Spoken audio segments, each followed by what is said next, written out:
Picture the endless Mongolian steppe, a land that demanded resilience. Here, a boy named Temüjin was born into hardship, not privilege. After his father's murder by rivals, Temüjin's family was cast out, forced to survive alone. Hunger, betrayal, and captivity marked his youth, but each trial forged his will.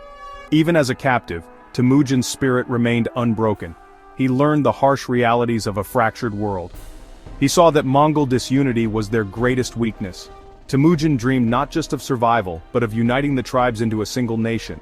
His escape from captivity was a turning point. He began to gather followers, valuing loyalty and ability over bloodline. These early allies became the core of a new force, drawn to his vision and strength. Temüjin's leadership style was revolutionary. He built trust, forged alliances, and inspired loyalty. The boy who endured exile was transforming into Genghis Khan, a leader who would change the world. The steppe had shaped its greatest conqueror. Temüjin's rise was built on radical ideas. He rejected aristocratic privilege, choosing leaders for merit, not birth. Former enemies, like Jebe, became trusted generals after proving themselves. This meritocracy inspired fierce loyalty. Advancement was earned, not inherited. Temüjin broke down tribal barriers, integrating conquered peoples into his ranks to forge a unified Mongol identity. In 1206, at a great Kurultai, he was named Genghis Khan, universal ruler. The Mongol nation was born, united under a single banner. Genghis Khan established the Yasa, a legal code that applied to all, promoting order and justice. Old feuds and divisions were replaced by discipline and shared purpose. The Mongols were now a single people, ready to face the world. Genghis Khan's vision had become reality. The Mongol army was a force of innovation and discipline. Horse archers, masters of mobility and deadly accuracy, formed its core. The army's speed and tactics overwhelmed traditional foes. Genghis Khan wielded psychological warfare, offering mercy to those who surrendered, unleashing terror on those who resisted. The Mongols' fearsome reputation often won battles before arrows flew.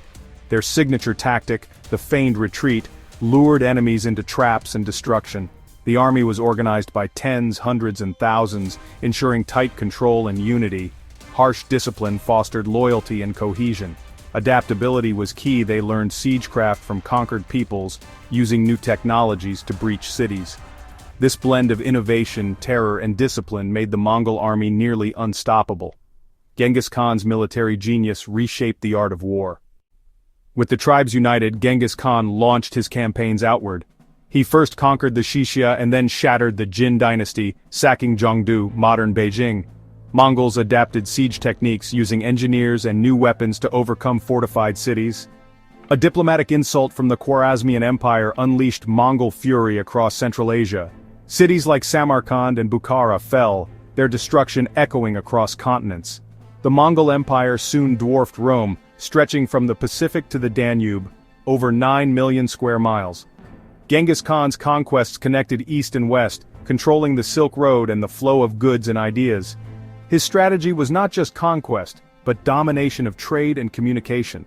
The Mongol Empire became the world's largest land empire in just 25 years.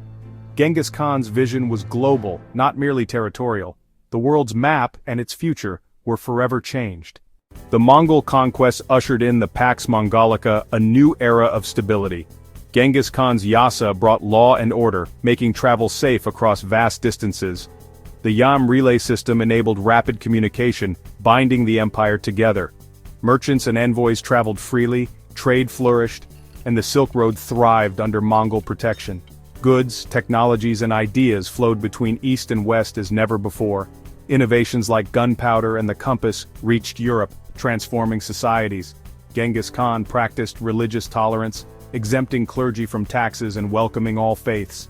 This pragmatism reduced rebellion and fostered unity among diverse peoples. The Mongol Empire became a global crossroads of commerce and culture. Under Genghis Khan, the world grew smaller, more connected, and more dynamic.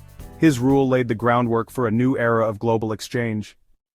In 1227, Genghis Khan died during his final campaign, his burial shrouded in secrecy.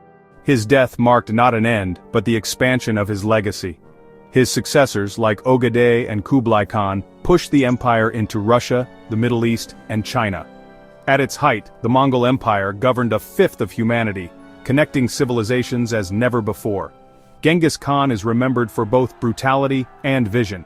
He shattered old orders, paving the way for new states and the flow of knowledge. The Pax Mongolica helped spark the European Renaissance. Genghis Khan was a paradox destroyer and unifier, illiterate nomad and lawgiver. He rose from exile to become history's greatest conqueror. His dream was a world united under the eternal blue sky, a vision that shaped the modern world. The legacy of Genghis Khan endures in the connections he forged and the world he transformed.